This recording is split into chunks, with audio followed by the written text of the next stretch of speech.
Bueno, buenas tardes. Gracias por venir a esta videoconferencia del ciclo básico de inmunología. Ya son 5 de la tarde, creo que hay varias personas conectadas y podemos comenzar. La videoconferencia va a ser impartida por el doctor Alexis García, que se va a encargar de entregar toda la información. Cuando quiera, doctor, puede empezar a compartir pantalla y empezamos la videoconferencia. Ok, muchas gracias primero a Socien por la invitación a este ciclo de videoconferencias para hablar de lo que es principio básico de inmunología. Posteriormente hablaremos de inmunopatogenia, de enfermedades alérgicas y finalmente de lo que es investigación y desarrollo de vacunas. A los que están ahorita entrando o que están escuchándonos, los principios básicos de inmunología se decidió dividirlo en dos partes. O sea que este programa, en vez de tener tres seminarios vía web, van a ser cuatro, porque esta primera parte, que es principios básicos de inmunología, lo dividimos en la parte 1, que es la que vamos a dar hoy, y la semana que viene va a ser la parte número 2, porque era mucho material para procesar y dar en una sola, un primer seminario. Así que bueno, ya voy a empezar a compartir pantalla con ustedes. Un momento.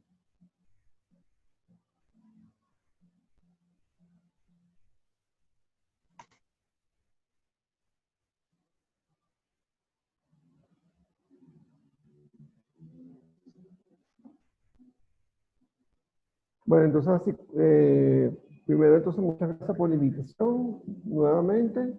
Mi nombre es Alexis García, yo soy profesor del Instituto de Inmunología Dr. Nicolás Bianco, ubicado en la Facultad de Medicina de la Universidad Central de Venezuela.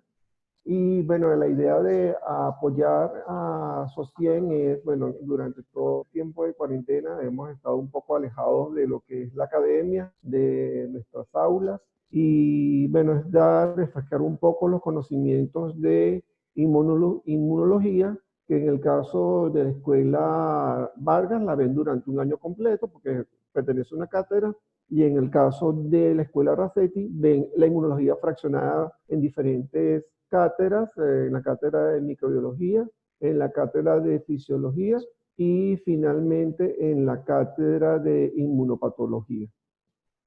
Entonces la idea es hoy hablar un poco de lo que son los principios generales de inmunología y dar como unas pinceladas de lo que estos principios básicos son o estos principios generales para finalmente ustedes puedan entender las próximas charlas que vamos a estar dando, los próximos seminarios que vamos a estar brindando a través de esta plataforma. Entonces, bueno, esta es la parte 1, como lo mencioné, ya habíamos llegado a un acuerdo con SOCIEN, yo había conversado con la Junta Directiva para convertir estos principios generales de inmunología en una parte 1, que es el día de hoy, y la parte 2, entonces ellos a través de las redes estarán anunciando la parte 2, que me imagino que para la semana que viene, el día martes igualmente. De todas maneras, ellos harán la aclaratoria a través de las redes sociales. Entonces, bueno, el concepto básico de inmunidad se basa en algo que es, yo digo como que la espina dorsal, por decirlo así, o la columna vertebral de lo que es la inmunidad, que es la capacidad de reconocer lo que es propio de lo que es extraño al organismo. Entonces, en eso se basa el concepto de inmunidad.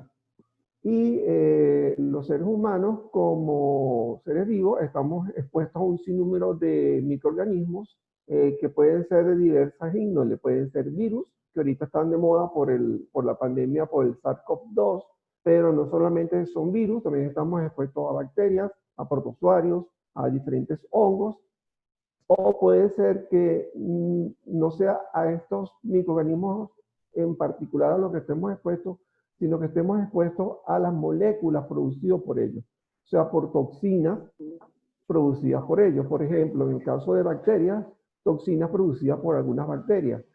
En el caso de esta toxina, pudiese ser, por ejemplo, la toxina difterica o la toxina tetánica, que son moléculas producidas por bacterias y que el sistema inmunológico se puede ver expuesto a estas toxinas y va a reaccionar.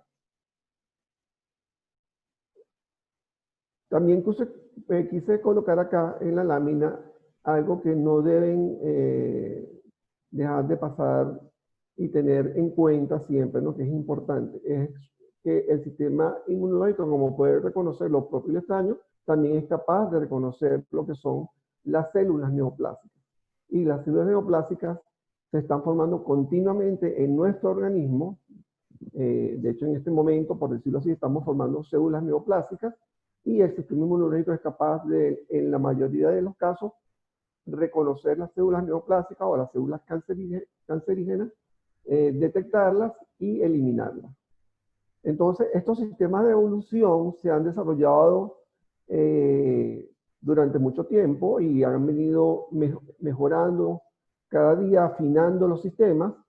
Y de todos estos sistemas, el más sofisticado para defendernos y para reconocer lo propio y lo extraño es el sistema inmunitario. Entonces, vamos a comenzar con algunas definiciones. A veces utilizamos, aunque se utilizan como sinónimos, no son sinónimos. Una cosa es cuando hablamos de antígenos y otra cosa es cuando hablamos de inmunógenos. Entonces, cuando hablamos de antígenos, de sustancias o moléculas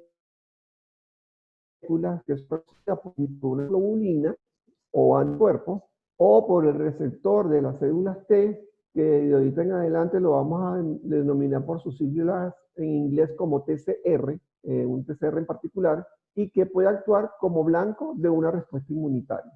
Ese es el concepto de antígeno. Y cuando hablamos de un inmunógeno, entonces estamos hablando de una sustancia que es capaz de inducir una respuesta inmunitaria específica. Y aquí entonces empezamos a cambiar los términos, porque aquí estamos hablando de producir una respuesta inmunitaria específica y de reaccionar con las moléculas generadas durante dicha respuesta. Los tres requisitos que son mandatorios o que son principales para que una sustancia sea inmunogénica es que pueda ser reconocida como extraño por parte del organismo, que tenga un elevado peso molecular, o sea, mientras más peso molecular, más inmunogénica es, y que debe presentar un mínimo de complejidad bioquímica. Mientras más complejo sea esa molécula desde el punto de vista bioquímico, más inmunogénica va a ser esa molécula. Y para que ustedes tengan un ejemplo de la diferencia entre un antígeno y un inmunógeno, tenemos sustancias que posiblemente no puedan ser antígenos por sí solas.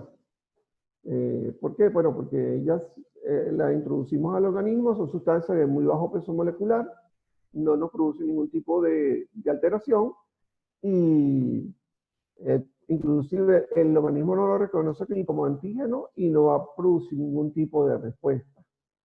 Pero si esa sustancia se une a alguna proteína del organismo, va a formar entonces una sustancia que sí va a ser inmunogénica. El ejemplo más conocido por todos nosotros es el ejemplo de las penicilinas.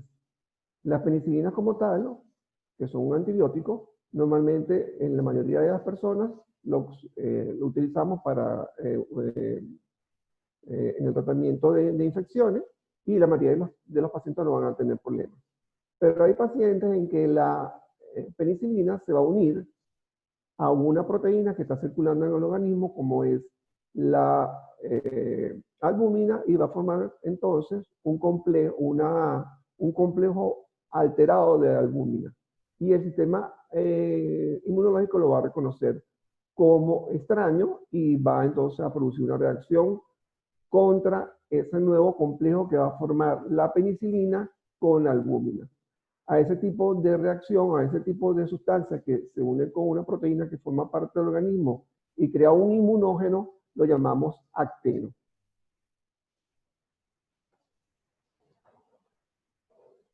Entonces, bueno, dijimos entonces que el sistema inmunológico o el sistema inmunitario reconoce moléculas de los microorganismos, de todo lo que ya mencionamos, que son una gran variedad, o de células neoplásicas, pero no todas esas moléculas que forman parte de los microorganismos o de las células neoplásicas tienen la capacidad de ser inmunogénicas. Entonces, dependiendo del tipo de molécula, unas son más inmunogénicas que otras. Entonces, la más inmunogénica de todas son las proteínas. Entonces, porque son las más complejas, porque son las que tienen mayor peso molecular. Después siguen los hidratos de carbono, que poseen menor capacidad inmunogénica. Y finalmente nos van a quedar los lípidos y los ácidos nucleicos, que solamente van a ser inmunogénicos cuando van unidos a proteínas o a carbohidratos. Y tengan esto en cuenta porque muchas de las estrategias que posteriormente se utilizaron para hacer nuevas vacunas se basan en el hecho de que las proteínas son buenos transportadores y inclusive pudiese unir un hidrato de carbono con una proteína para hacer que este hidrato de carbono sea inmunogénico, porque los hidratos de carbono son poco inmunogénicos. Pero para mantener la línea acá, entonces las más inmunogénicas por su complejidad y por su peso molecular son las proteínas, y después los hidratos de carbono, y lípidos y ácidos nucleicos solamente si van unidos a proteínas o carbohidratos. Después vamos a definir qué es un epítopo o determinante antigénico. Entonces, los epítopos o determinantes antigénicos también lo van a conocer en algunos libros o de texto y en algunos artículos aparecen como epítopes. Son cada uno de los sitios de la macromolécula, en este caso vamos a imaginarnos que estamos hablando de una proteína, y entonces son cada uno de esos sitios, vamos a hablar de esta proteína, cada uno de los sitios de esta proteína que son reconocidos en forma individual por un anticuerpo específico o por un receptor de la célula T específico, TCR específico. Y son las regiones que vamos a denominar inmunológicamente activas de un inmunógeno. Son de hecho las que unen el receptor del linfocito o las que se unen a un anticuerpo libre.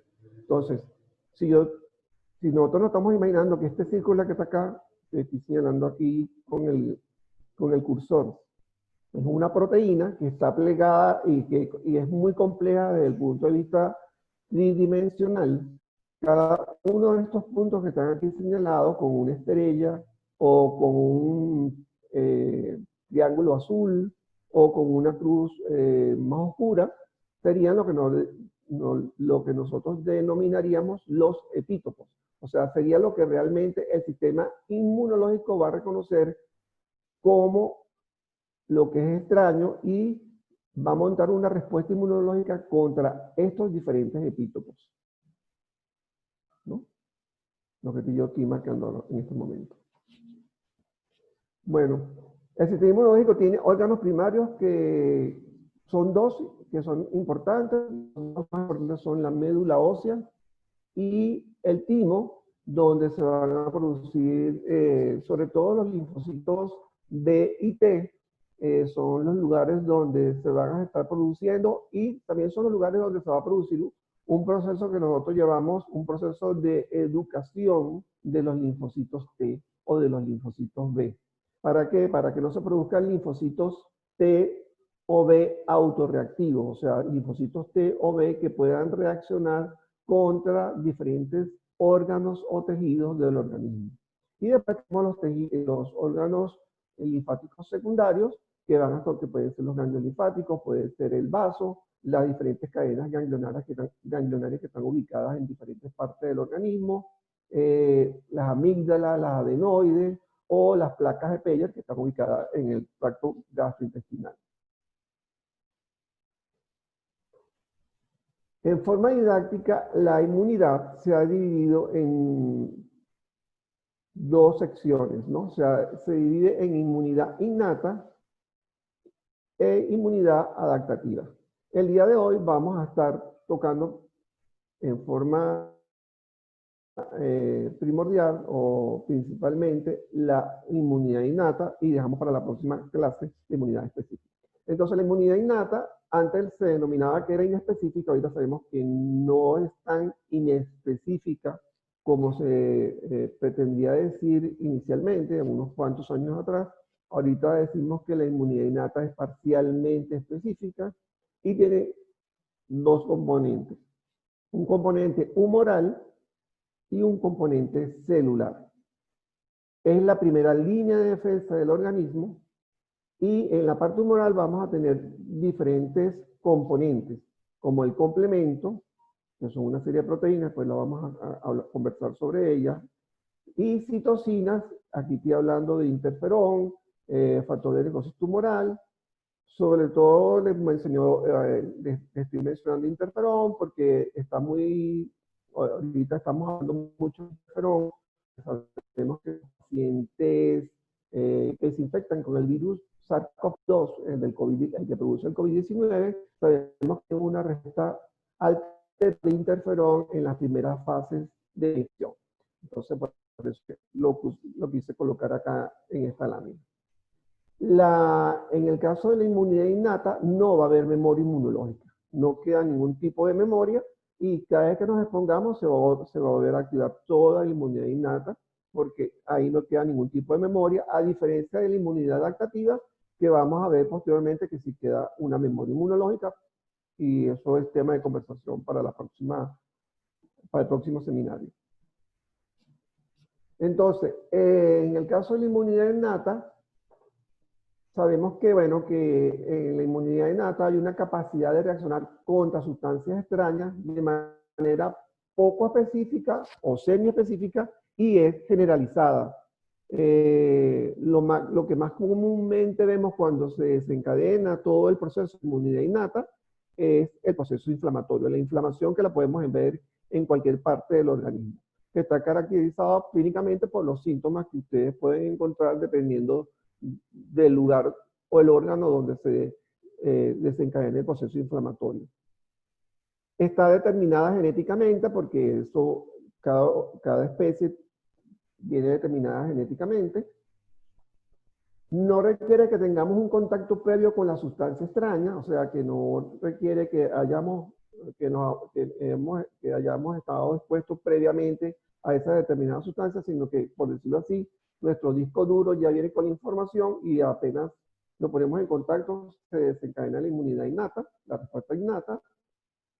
Tiene una especificidad limitada contra cualquier agente extraño y desde el punto de vista de antigüedad es el mecanismo de defensa más antiguo que posee el sistema inmunitario desde el punto de vista evolutivo. Entonces, la primera línea de defensa en la respuesta inmune, y en este caso en la inmunidad innata, son las barreras externas.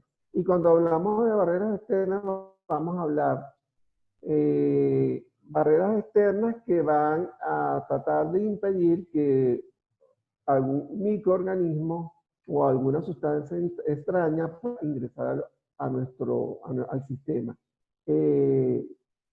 Y bueno, las principales barreras que tenemos son la piel o las mucosas. En el caso de las mucosas, entonces tenemos que pensar en la mucosa gastrointestinal, en la mucosa respiratoria y en la mucosa del tracto genitourinario.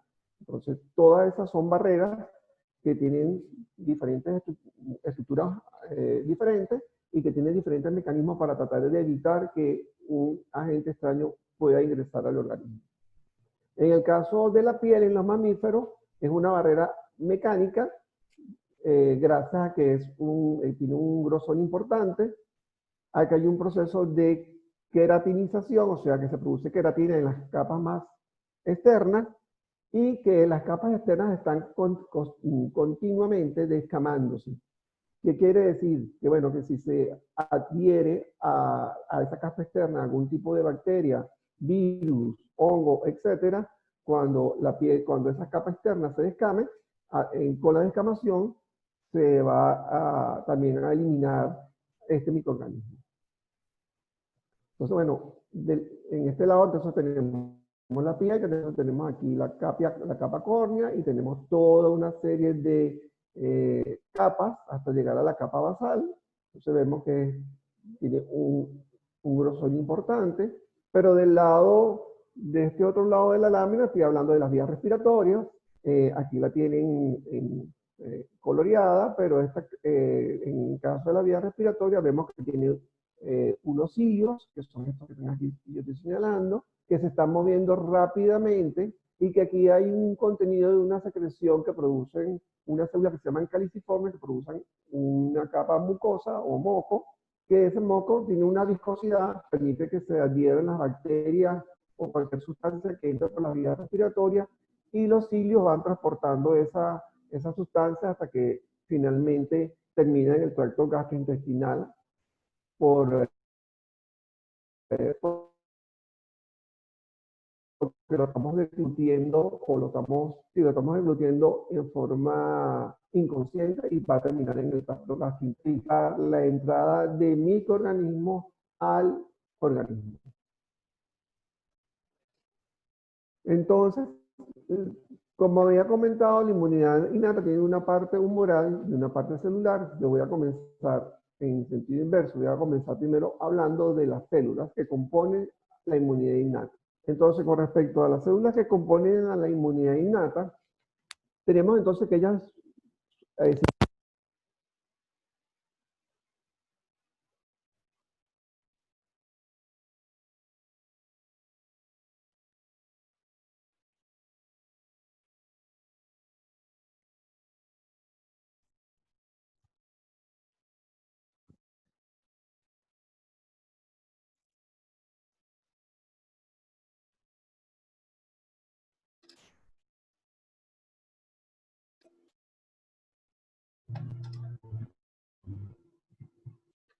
Doctor, disculpa, se dejó de escuchar. No sé si es un problema en el micrófono. ahorita ya ahora, Ahora sí. ¿me escuchan bien ahora? ¿Me escuchan Sí, bien? sí. Ok. Entonces, las células linfoides innatas, que bueno, digo yo que recientemente, hablo recientemente, digo 10 años o un poquito más, que se empezaron a describir las células linfoides innatas, son de tres tipos, 1, 2 y 3, después vamos a hablar un poco de la diferencia entre ellas. Están los macrófagos, las células dendríticas, los polimorfos nucleares, que lo vamos a denominar de ahorita en adelante como PMN, lo más importante son los neutrófilos porque son los más abundantes, y las células NK, que vienen de la palabra en inglés natural killer, que son las células asesinas naturales. Entonces, en sangre periférica vamos a tener entonces los polimorfos nucleares, que son de vida muy corta, y vamos a tener a los monocitos que posteriormente van a migrar, en el caso de los monocitos, pues, finalmente van a migrar a los tejidos, donde se van a convertir en macrófagos, y bueno, vamos a tener diferentes tipos de macrófagos, porque ellos se van a especializar dependiendo del tejido donde se ubiquen. Ejemplo, en la piel tenemos las células de Langerhans, que son macrófagos diferenciados y están ubicados en la piel. En el hígado tenemos las células de Kupffer, que son también macrófagos modificados. En el sistema nervioso central también tenemos macrófagos modificados, que son la microglía y así sucesivamente. Entonces, estos macrófagos provienen de monocitos que previamente estaban en la sangre, migraron a los tejidos y se transformaron en macrófagos. Y finalmente, entonces, las células NK, que son linfocitos que se activan por citocinas, inducidos en respuesta a virus, pero no solamente a virus. Aquí lo quise hablar de no quiero recibir el concepto que solamente es con virus. Pueden ser activados por citocinas, inducidos por otras infecciones o puestas inclusive células neoplásicas. Y son capaces de reconocer y producir lisis de células enfermas. Estas células pueden ser que estén infectadas por virus o células neoplásicas o células o cancerígenas. Entonces, como le dije, los neutrófilos son los más abundantes, son los polimorfos nucleares más abundantes. Existen otros como los eosinófilos, etcétera, pero los neutrófilos son los más abundantes, son lo que se llaman, son células fagocíticas, y van a llegar al lugar de la infección. Este es el lumen del vaso.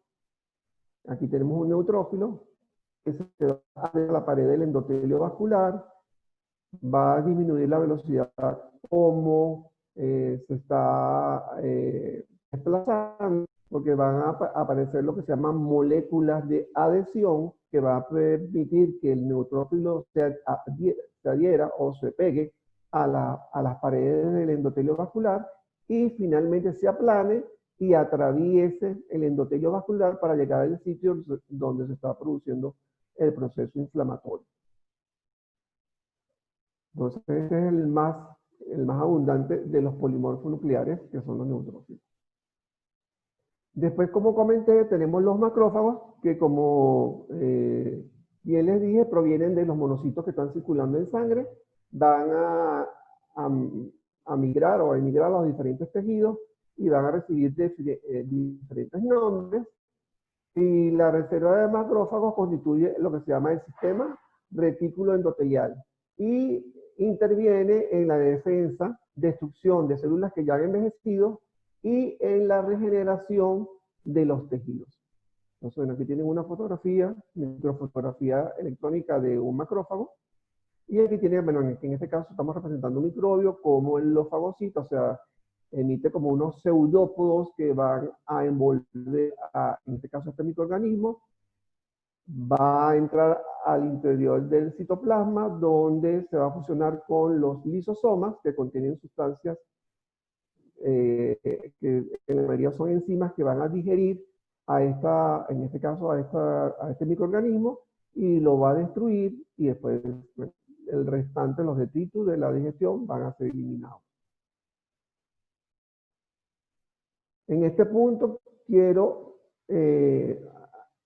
hacer una parte, o un punto y aparte. No solamente estamos los fagocitos, en este caso los macrófagos o residentes, o todas las células que forman parte del organismo, están procesando sustancias que se obtienen del exterior, se captan, se digieren, sino que todos los días las células se están renovando sus partes de su material, de lo que forman, lo que constituye una célula eucariótica.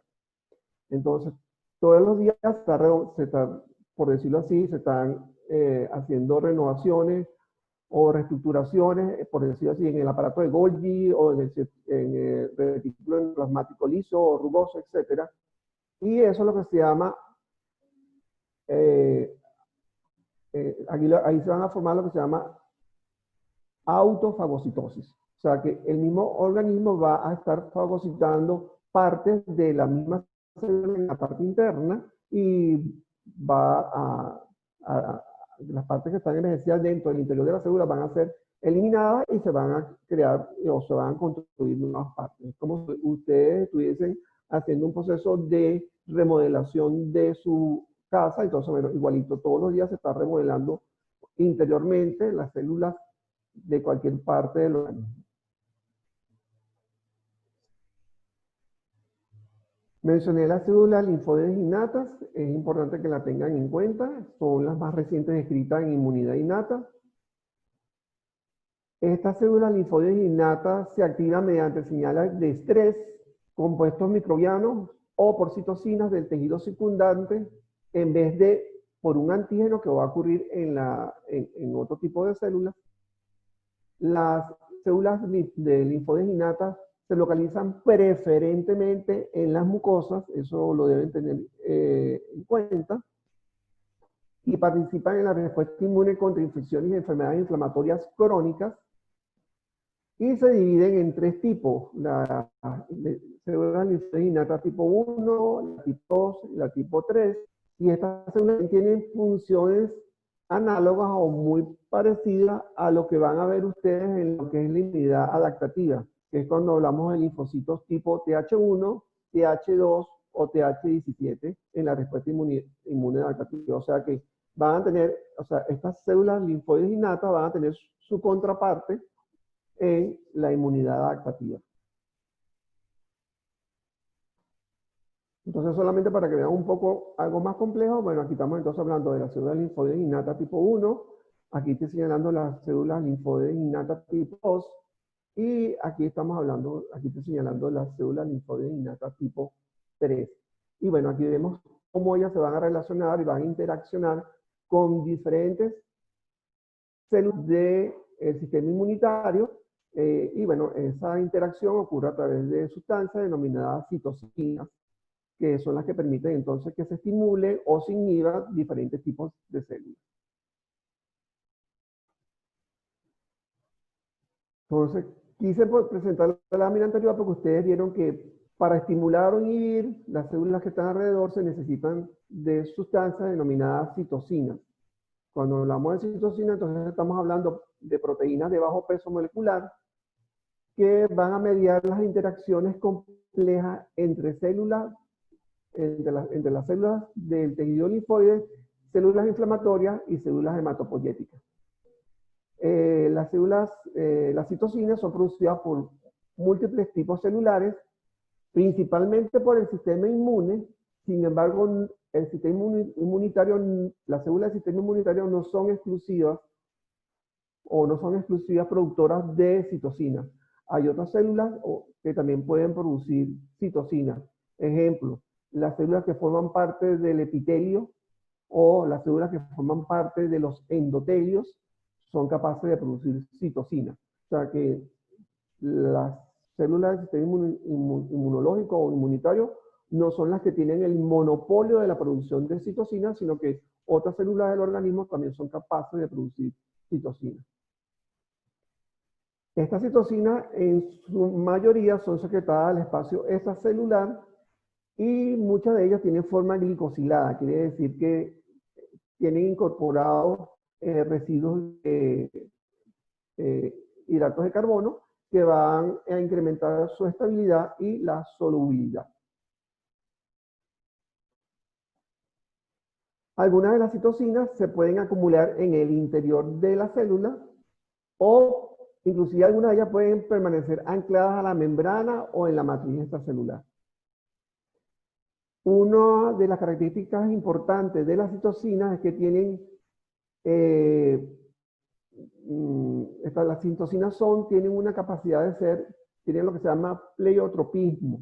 O sea, de tal manera que una misma citocina es capaz de ejercer efectos biológicos diferentes al actuar sobre diferentes tipos celulares y su redundancia, o sea, la producción de la misma citocina puede contribuir al desarrollo de la misma función en un determinado tipo celular. Lo que quiero decir con esto es que, bueno, las citocinas, dependiendo de en qué situación se encuentren y en qué microambiente se estén produciendo, van a tener diferentes funciones o pueden alterar el proceso inflamatorio de diferentes formas, dependiendo de cómo esté ese microambiente allí y cómo esté el balance de las diferentes citocinas que se encuentren en ese momento. Entonces, en el sistema inmunológico, las citocinas van a tener mecanismos de activación de la inmunidad natural, van a activar a los macrófagos y otros fagocitos, van a activar a las células NK, van a activar a los eosinófilos y van a inducir la producción de proteínas de la fase aguda en el hígado. Ejemplo de proteínas de fase aguda en el hígado, la proteína C reactiva, que es inducida por estas citocinas y se va a producir esta proteína a nivel de los hepatocitos. Van a producir activación y proliferación de las células B hasta su diferenciación en células plasmáticas y que finalmente van a producir anticuerpos. Van a intervenir en la respuesta celular específica. Van a intervenir también en la reacción de inflamación tanto aguda como crónica. Van a controlar los diferentes procesos hematopoyéticos localizados en la médula ósea y importante, así como vamos a tener un proceso de inflamación, también van a inducir la curación de las heridas. O sea, también van a conllevar a controlar el proceso inflamatorio, a la regeneración y curación de las heridas o de los tejidos.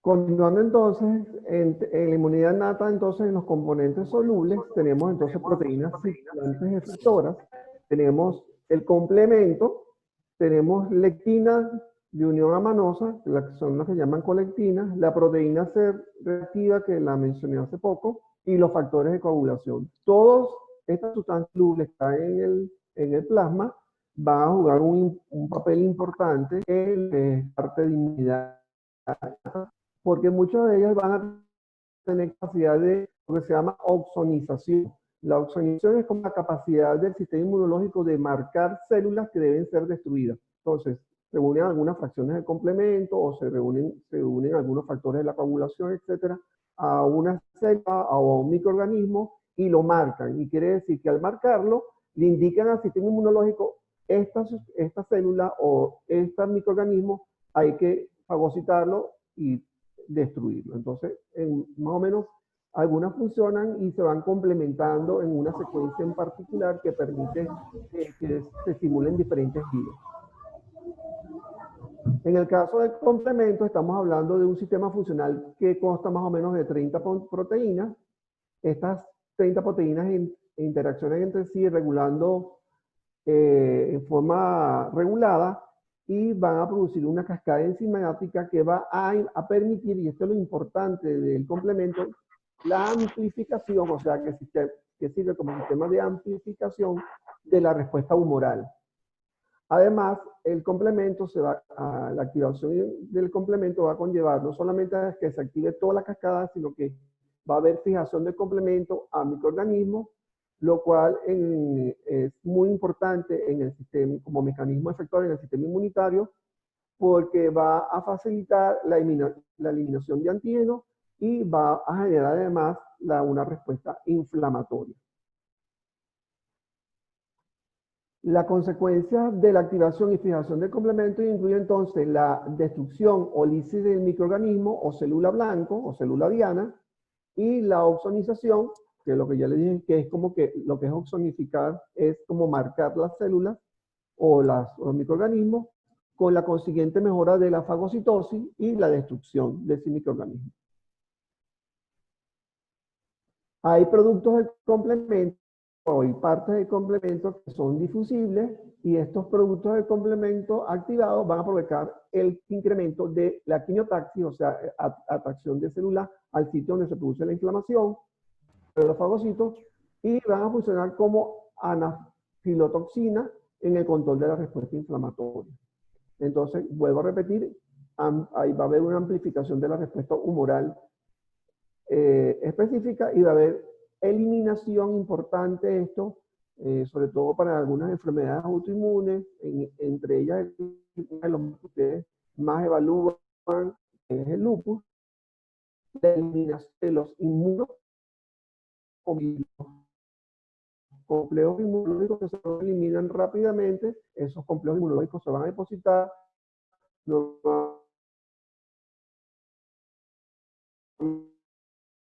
pueden depositarse en los vasos y ahí producir activación del complemento y lesiones a nivel de los vasos sanguíneos o los vasos capilares o a nivel del riñón.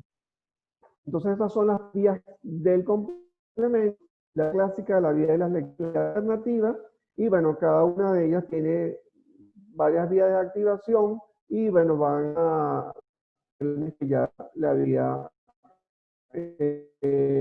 mencionado, solamente hacer énfasis que en el caso de los microorganismos se va a producir que es el MAC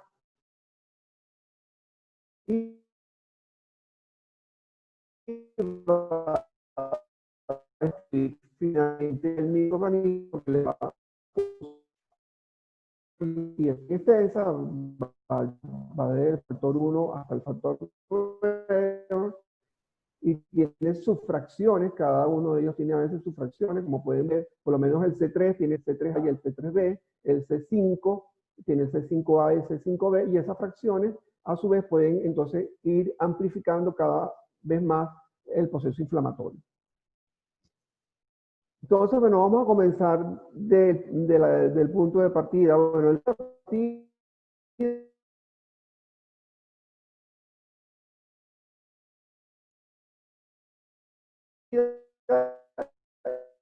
la señal cero. La señal cero, por decirlo así, con barreras, que es la piel o las mucosas,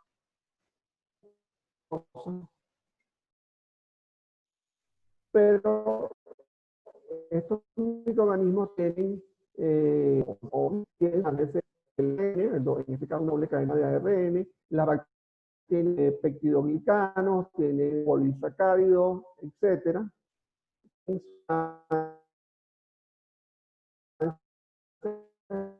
Que se llaman patrones moleculares, daño a nivel del tejido. Por ejemplo, tenemos un traumatismo, ese traumatismo puede dar cáncer en el interior celular, al espacio extracelular y activar entonces también el proceso inflamatorio. Se llama patrones moleculares asociados. Que después lo vamos a visitar. Entonces, los patrones moleculares asociados a patógenos se expresan en microorganismos, son patrones moleculares que son específicos y que son capaces de ser, que se van a diferenciar, que el sistema inmunológico los puede diferenciar. Entonces, ¿cuáles sustancias pueden ser patrones moleculares asociados a patógenos? Bueno, ARN viral bicatenario de doble cadena, dinucleótidos de citosina y guanina metilados, que son comunes en el ADN bacteriano, pero escasos en el ADN de vertebrados, manoproteínas de hongos, glicolípidos de las micobacterias, lipoproteínas de bacterias y parásitos, ácidos lipoteicoicos de bacterias gram positivas y lipopolisacáridos de las bacterias gram negativas. Entonces, estos serían los patrones moleculares asociados a patógenos. Entonces, bueno, en virus, bueno, pues el ARN, el ADN o algunas secuencias. En los gram positivos, las diferentes partes que forman una bacteria gram positiva. En los gram negativos igual, en los hongos y en los protozoarios. Y estas diferentes partes de estos microorganismos van a estimular a unos receptores que están acá, que yo lo estoy señalando, que ustedes lo pueden ver con, estos son los receptores TOL, se llaman así TOL, T-O-L-L, y bueno, pueden ser de diferentes tipos y van a ser capaces de reconocer estos patrones moleculares asociados a patógenos. Pero también tenemos entonces los patrones moleculares asociados a daño o señales de peligro, que son moléculas que son liberadas rápidamente después de la muerte por apoptosis inmunogénica. Y estoy haciendo énfasis aquí en apoptosis inmunogénica, no es la apoptosis que normalmente ocurre, porque la apoptosis que normalmente ocurre produce sin liberación del contenido intracelular o necrosis. Y por eso lo diferencio entonces aquí de lo que se llama apoptosis fisiológica. Entonces, en la apoptosis fisiológica no se va a producir ningún tipo de liberación del contenido intracelular, mientras que en la apoptosis inmunogénica o en la necrosis se va a producir contenido intracelular, liberación de contenido intracelular cuando se produce daño, y ese contenido va a activar una serie de vías que va a producir o activar todas las vías de la inflamación. Entonces aquí tenemos los receptores, estos son los primeros que se describieron, los receptores TOL. Como ustedes pueden ver, estos son, todos ellos están englobados en lo que se llaman receptores reconocedores de patrones. Y yo aquí le hago el símil de que, bueno, el ligando, en este caso, las diferentes partes del virus o de la bacteria o del contenido intracelular sería como el código de barras, y estos receptores serían el lector del código de barras. Si ellos leen el código de barras o se produce la unión del ligando con el receptor, se van a activar toda una serie de vías intracelulares que van a conllevar a la inducción de citocinas inflamatorias o la activación de los genes inducibles del interferón. Entonces, si se produce independientemente es una bacteria, un micoplasma, aquí tenemos un ARN de doble cadena, un lipopolisacárido se une a su ligando, se van a producir una señalización aguas abajo, como decimos nosotros los inmunólogos, y se va a activar toda esa señalización intracelular que va a conllevar a la producción de citocinas proinflamatorias, incluyendo el interferón. Pero quería mostrarles esta lámina un poquito más compleja para que ustedes observen que esos receptores que yo les acabo de presentar, esos receptores reconocedores de patrones, no solamente están ubicados a nivel de la membrana celular, ¿no? Sino que esos receptores también están ubicados a nivel del espacio del citoplasma, a nivel intracelular, a nivel del endosoma o en otras partes del citoplasma. O sea que los receptores que van a reconocer esos patrones provenientes de ya sea de microorganismos o sustancias o alarminas, que son las sustancias que se producen cuando se produce daño celular, pueden estimular diferentes receptores que ya estén ubicados, o sea, que estén ubicados ya sea a nivel de la membrana o a nivel intracelular.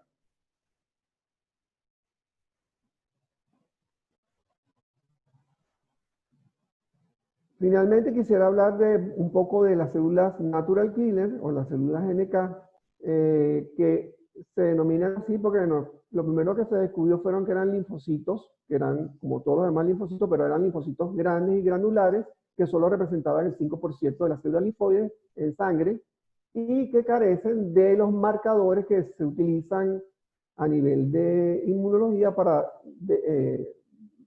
describir a las células T y a las células B. O sea, que no tienen el mismo fenotipo de células T o células B. Y se consideran como linfocitos inespecíficos pertenecientes al sistema de inmunidad natural.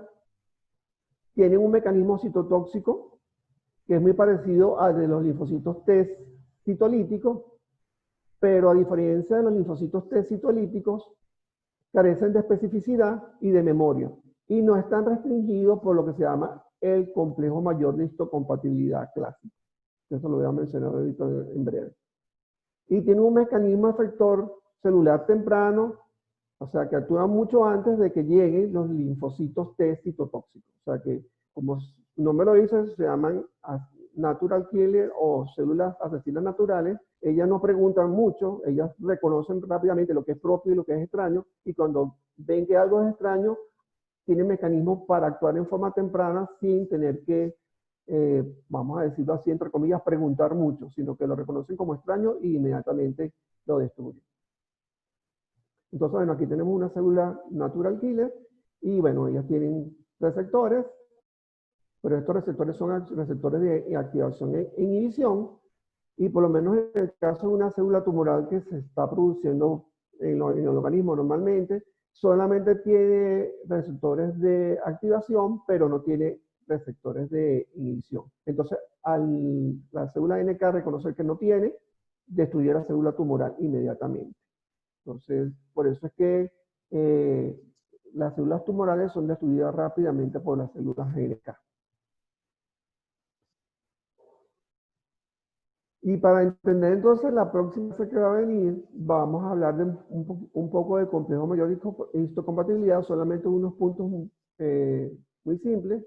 Todas las especies de mamíferos tienen un grupo de genes que están estrechamente ligados y que son muy polimórficos, o sea, que varían frecuentemente. De hecho, hay una parte de la inmunología que estudia el complejo mayor de histocompatibilidad que se llama inmunogenética, porque esto es algo que nos sirve no solamente para entender lo que vamos a hablar, sino también es importante la inmunogenética cuando vamos a hacer el proceso de un trasplante de órganos, porque ahí vamos a ver si es compatible o no un donante con el receptor.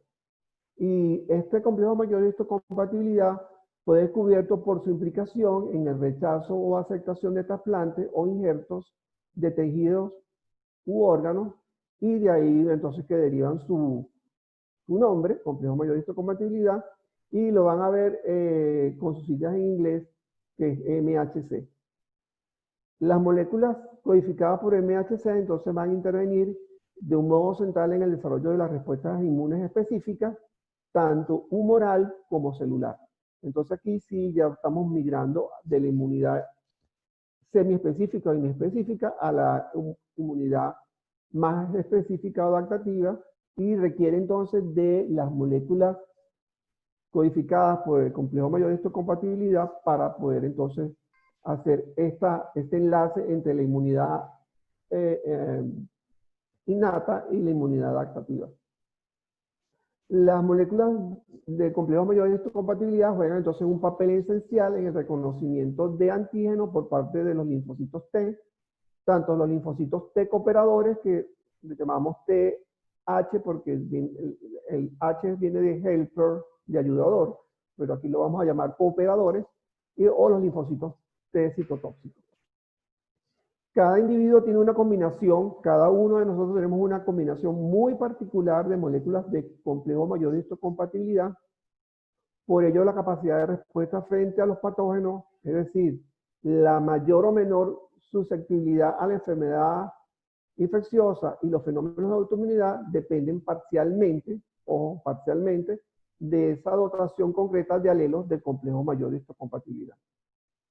Aquí me voy a referir solamente a dos: al clase 1, al complejo mayor de histocompatibilidad clase 1, y al complejo mayor de histocompatibilidad clase 2.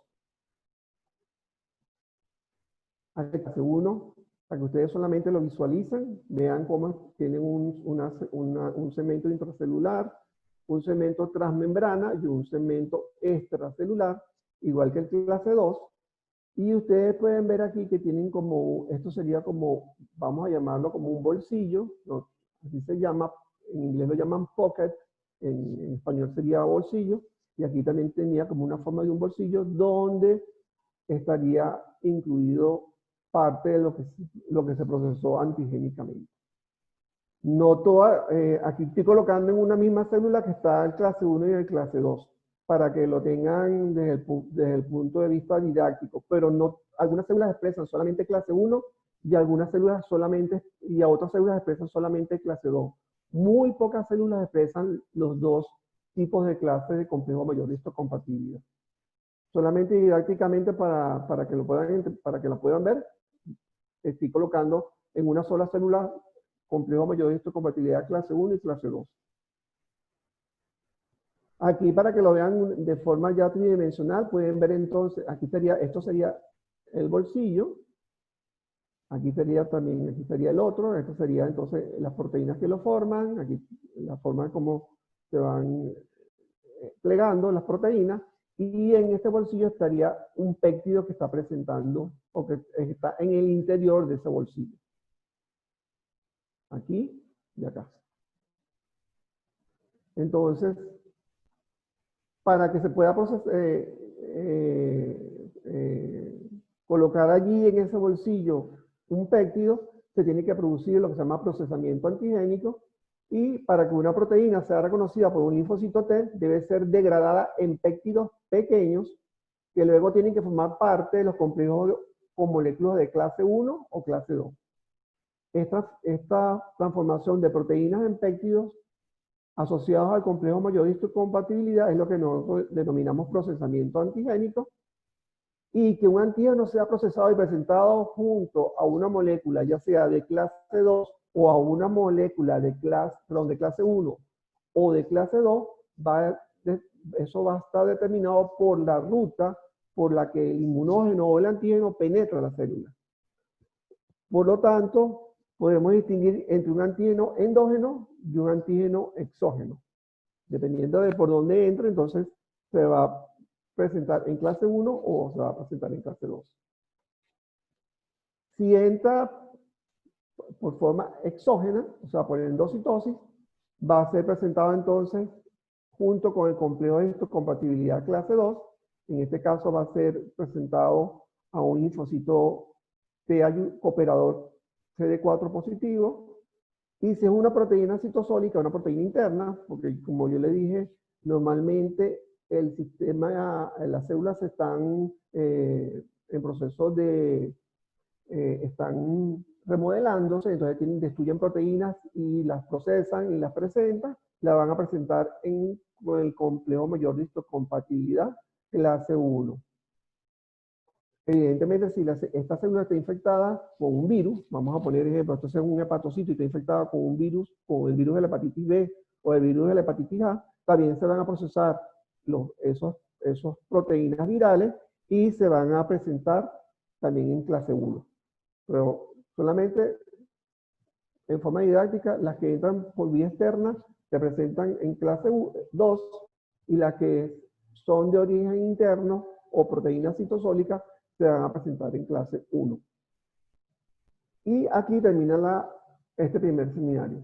¿Por qué? Porque lo que nos queda ahorita entonces es que, bueno, ya sea que sea por clase 1 o por clase 2, vamos a tener entonces una célula que va a estar presentando antígenos, pero hay células que son especialistas en presentar antígenos y son las presentadoras de antígenos y se lo van a presentar a un linfocito T que lo tiene que reconocer y de ahí en adelante se va a desarrollar entonces lo que es la respuesta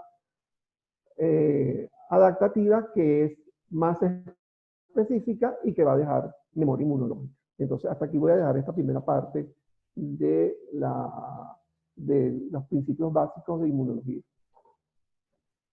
Quedo entonces abierto a algunas preguntas.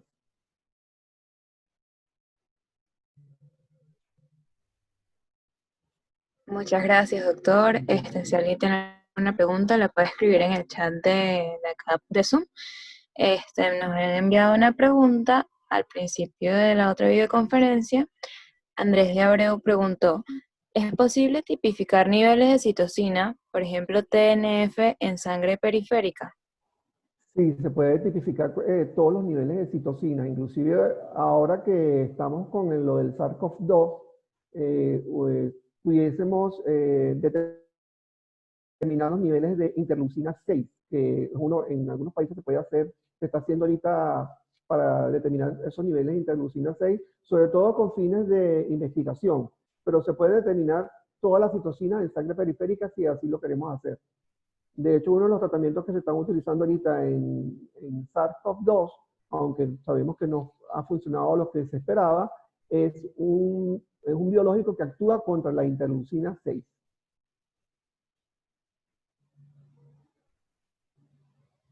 No sé si tienes, yo no veo aquí en el... Gabriel creo que quería hacer una pregunta, pero él iba a abrir el micrófono. Ah, ok. Hola doctor, buenas tardes. Buenas tardes.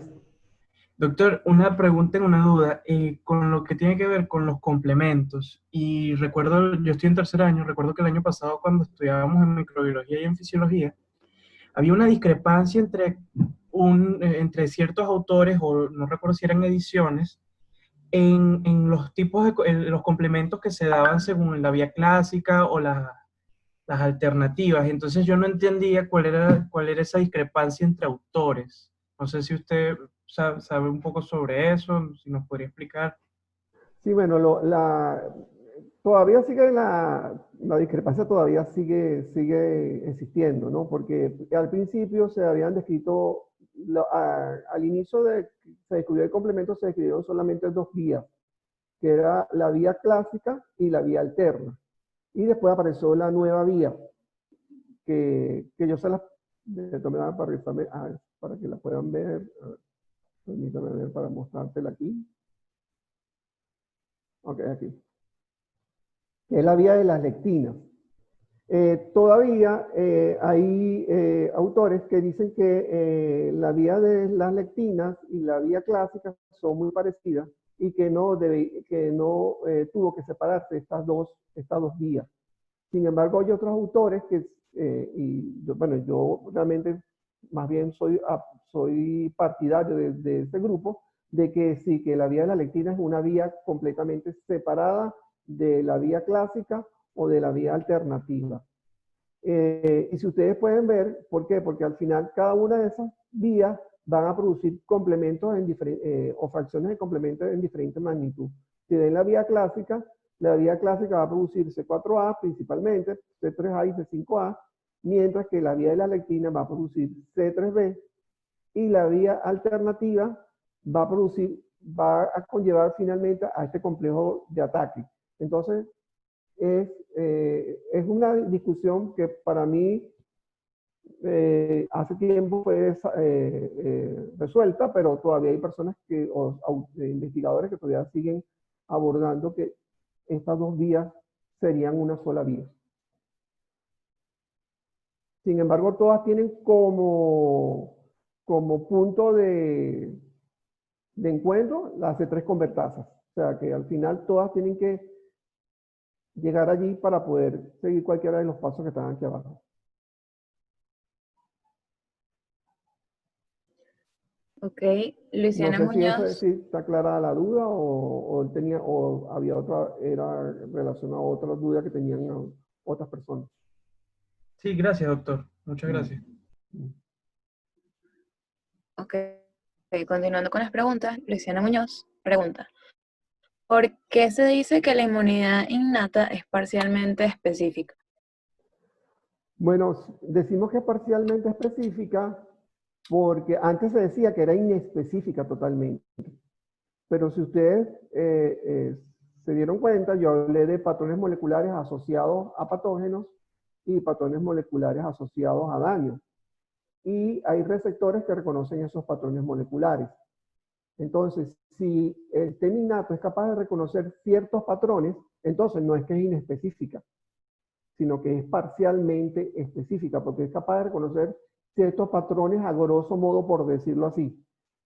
No llega a tener la especificidad de la inmunidad adaptativa que va a producir anticuerpos que van dirigidos contra un determinado epítopo, o van a producir células T que tienen un TCR que va a ser específico contra un determinado epítopo, pero tampoco van a ser inespecíficas completamente. Entonces, por eso es que yo la llamo parcialmente específica o semi-específica, porque la inmunidad innata es capaz de reconocer ciertos patrones que existen en la naturaleza, llámese microorganismos o llámese algún otro tipo de patrones cuando hablamos de patrones moleculares asociados a daño.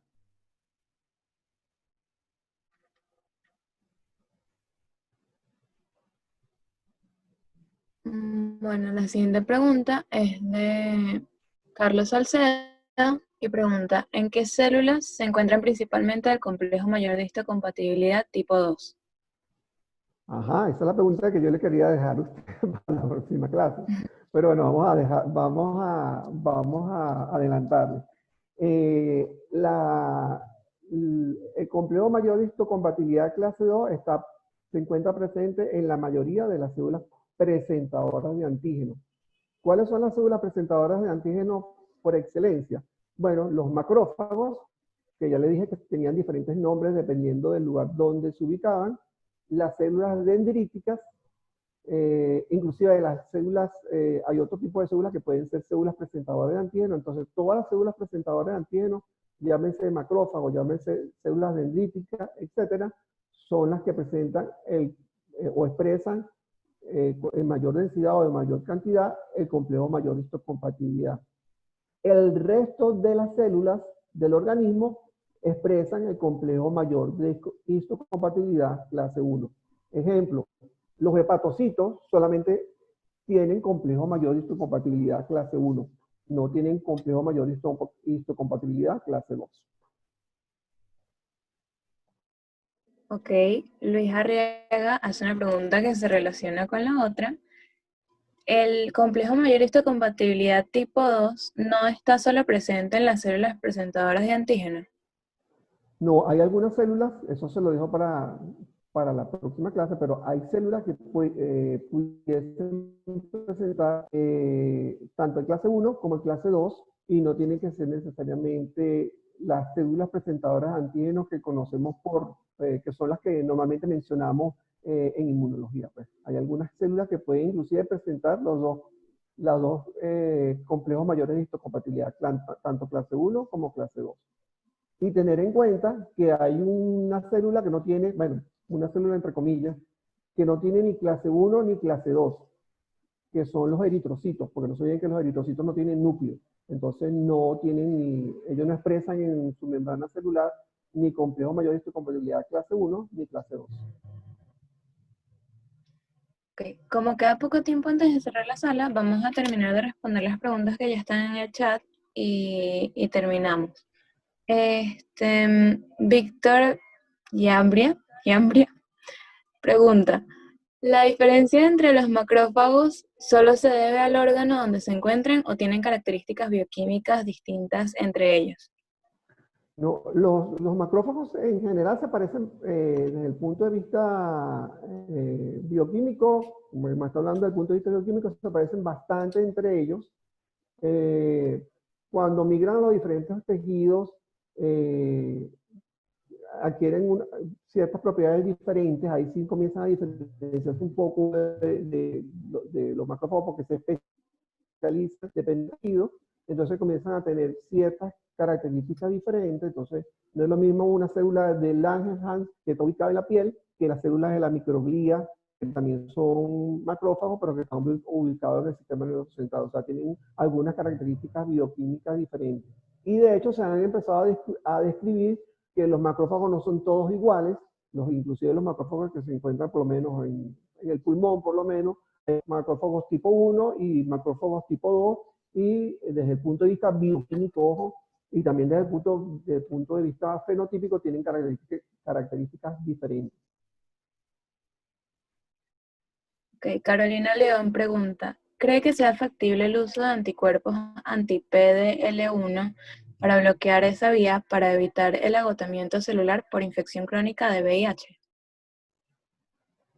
Bueno, se ha utilizado anti-PDL1 no solamente para evitar el agotamiento celular de los linfocitos, en este caso de los linfocitos, no celular solamente, sino de los linfocitos en particular, para el VIH, pero esa vía se dejó porque con el advenimiento, o no se han hecho tanta investigación, las investigaciones que se venían haciendo no siguieron su curso o no a la misma velocidad, porque, bueno, el advenimiento de la terapia antirretroviral cambió completamente todo lo que es el curso de investigación, pero anti-PDL1 era una de las vías que se estaba pensando para evitar el agotamiento de los linfocitos en el caso de pacientes con VIH.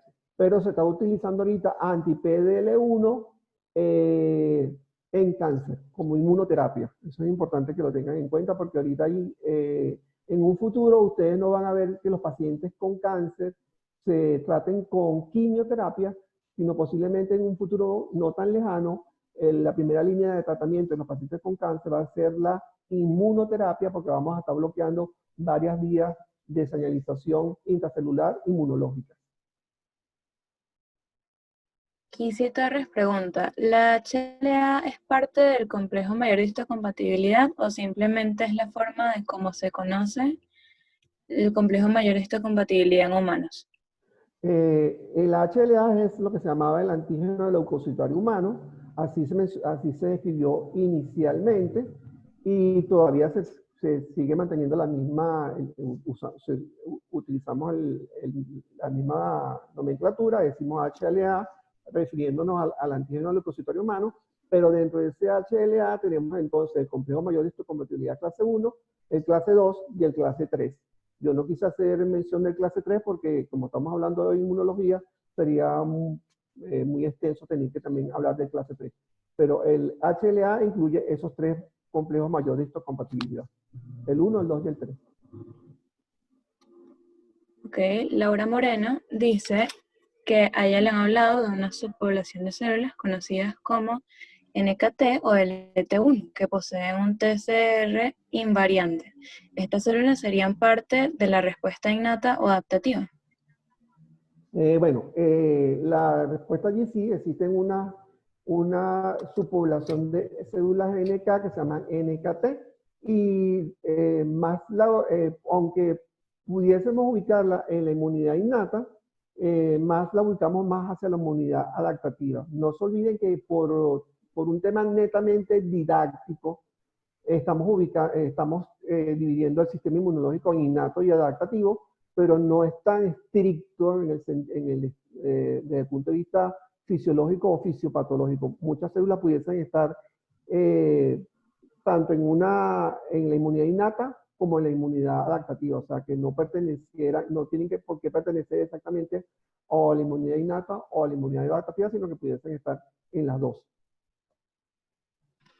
Ok, por último, Luis Arriaga pregunta si entonces los eritrocitos no serían destruidos por los natural killer al no tener complejo mayor de histocompatibilidad. No, porque es que tienes que tener un inhibidor y un activador. Los eritrocitos no tienen nada, no tienen complejo mayor de histocompatibilidad, pero tienen proteínas inhibitorias que las expresan en la superficie de la membrana y, por supuesto, por eso es que las NK no destruyen a los eritrocitos, porque tiene que tener dos elementos en la superficie. Eso para simplificarlo, es un poco más complejo, pero para simplificarlo tienes que tener una señal inhibitoria y una señal estimulatoria. Entonces, como no tiene la señal estimulatoria, por lo tanto no va a estimular al linfocito NK y no lo va a destruir.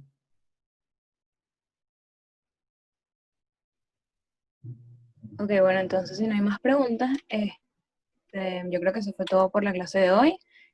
Muchas gracias a usted, doctor, por dar la clase. Y bueno, nos veremos la próxima semana en la siguiente parte de esta primera clase. Okay, Y perfecto. gracias a todos también por venir. Espero que la hayan disfrutado y hayan aprendido.